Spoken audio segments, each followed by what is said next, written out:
Is it Brock or Bruck?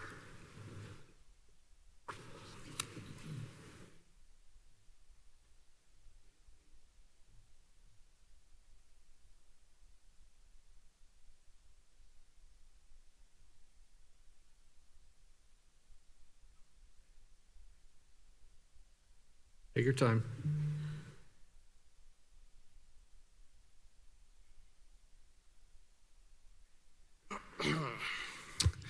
All right. Good evening, everyone. My name is Corbin Brock, and I've been a resident here in Frisco since 2001. I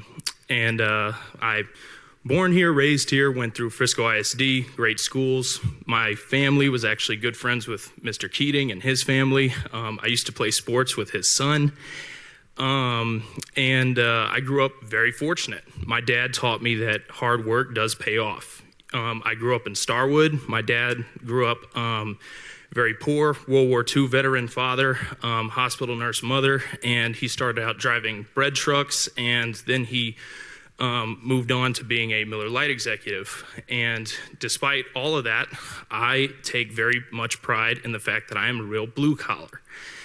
And because of that, by the time I was 19 until I was about 23 years old, I worked on the oil rig owned by Shell, Olympus, in the Gulf of Mexico.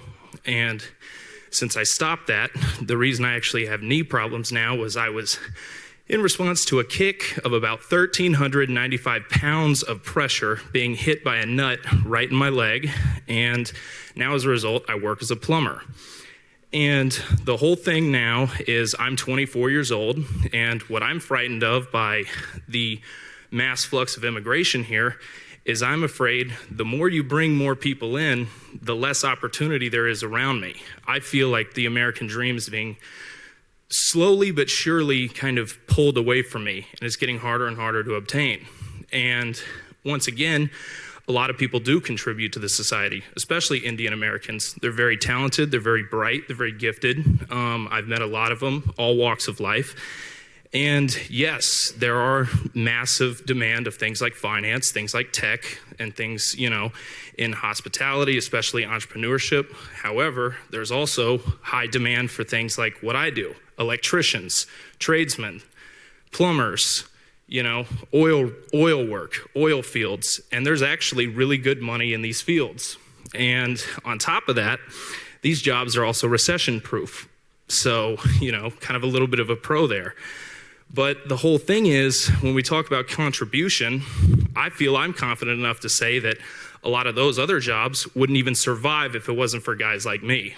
And so my whole thing is I just don't really view it as being fair for me to not be able to access the American dream when people are coming in, when I've been here for 20 years, and they get to do about half the work that I do, and I have to live check to check.